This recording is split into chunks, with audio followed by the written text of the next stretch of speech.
Kufika umfana edokoteni enimaziyo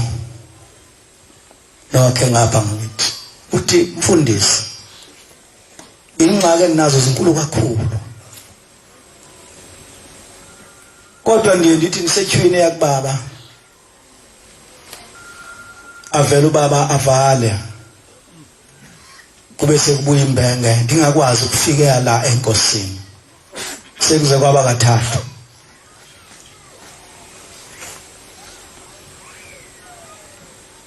ndithi mina uthini iyakwanyathi lenkosi mhlambi khona nje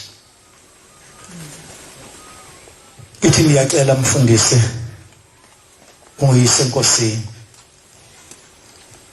ngalithola ithuba ngosuku oluthile ndayise enkosini nayibeka nayishiya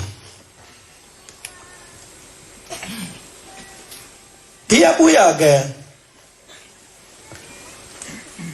ifika ijulu kimanzi awukwenze njani sibani ba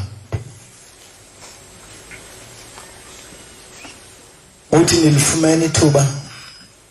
lokubunishile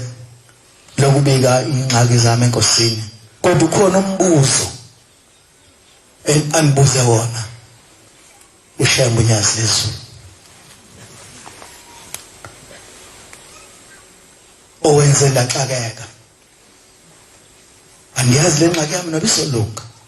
noba izolunga na lensizwe yayibika indaba kaNkosikazi nabantwana bayo wafika umbuzo etafuleni wabuza ukuthi lo nkosikazi othi ngowakho uhlala naye wamlobola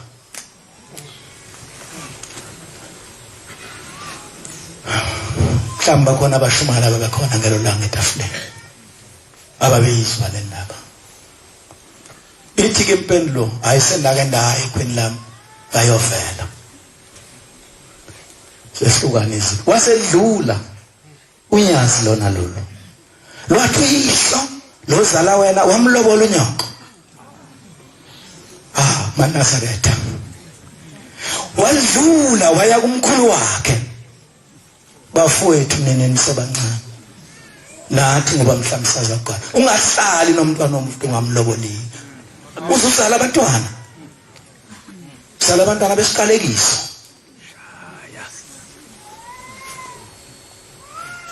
uzala abantwana kokwabo inkosikazi kuyakhala kuthi asitholanga nje inkukhu asitholanga nje ibhakwe uhleli kamnandi nenkosikazi yomuntu uyizalisa abantwana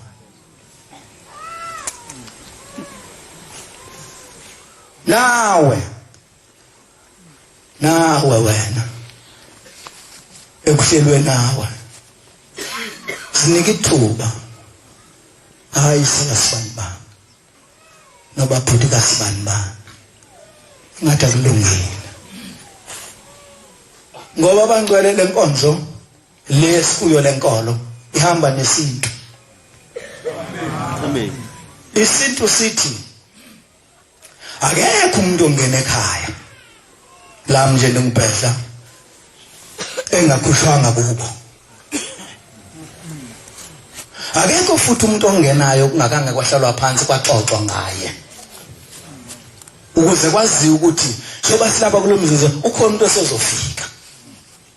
ongumasibani ba lapho abantwana benkosi ngaphandle kwabantu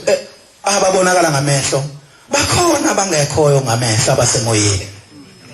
abaya babekhona kwezinto uzokwenza kanjani wena sisinto eso ngeke kafiki nasenkolweni naseNazaretha sisinto